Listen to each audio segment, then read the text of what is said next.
ओ सखी का हो सुन तो हाँ हमनी के 4 जना दोस्त रही सन अच्छा आ बैठ के पियत रही सन।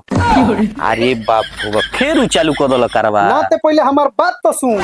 तो फिर तू पिया ला देखते हाथ मत चलिए, पहले हमार ते बात सुन ले चुपचाप। 4 जना में 2 जना हमनी के मोछ वाला रही सन हाँ आ 2 गो निर्मोछिया रही सन। 1 मिनट रुक तू पी के आइल बड़ो महक के देख हम पीले बानी, आज हम नहीं पीले। उ जोन अच्छा। बात कर लेबे तोन हमरा दिल पे लागल बा। माने पहिले पियले तू नहीं सुन। खन बात सुन जोन मोछ वाला रही सन हाँ उ कहता हम्म। कि मरद के मोछ के शान मेहरारू ई केंगा होई जब मोछ रख ले बानी हम आ शान बात तो नहीं पो। अच्छा माने उ कहूं जे माने मेहरारू माने मुछ के मर्द के शान होले इहे नु काहे उ कह दिबे। तू उ तारा जानला है कौन जरूरत बा तू ये एकड़ पियकड़ हो जा अपन काम देख, कर पूरा गांव समाज में सारा लोग हम कोई गो लोग से सुन ले बानी हाँ। कि मर्द के मोछ के शान मेहरारू होला।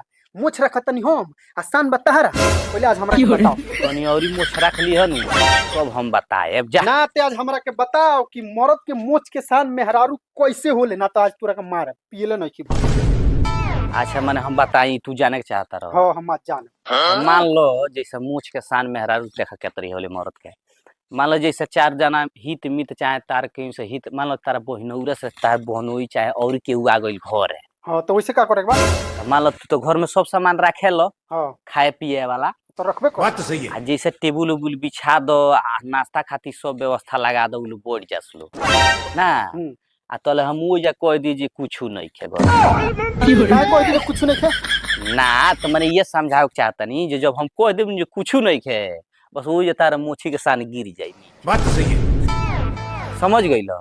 आ एगो औरी बात सुन लो जैसे तू घर से जाता रहा बाहर आ हम कोनो के साथे उड़हर जाई ओहू जे तार मुछ के सान नीचे गिर जाई देख, तो सब काम करिए लेकिन ई काम मत करी। भले हम दारू पी के पियकड़ई करे नी तो ओकर इज्जत अलग बा, लेकिन तो हई काम कर देबे तो हम कोनो ट्रक से किचरा के मर जात। सीजन चलता ना मैंने समझे के चाहता रहा तो ठीक से समझा देता नहीं तोरा कहे के मतलब कि मर्द के इज्जत बचावल मेहरारू के काम बा, वो से मर्द के शान मेहरारू होले। हाँ उसे बाप मर्द रे, के रंगना मुछ के कमाई। शान मेहरारू हो गजब केहू दिमाग लगावले, लेकिन इहे बात हमरा माइंड में ना घुसत रहल कितना दिन से। तो पढ़ले लिखले रह तो फिर हाथ चला अब सुना तो वही लायक तू बढ़ले बड़ो वही लायक बा।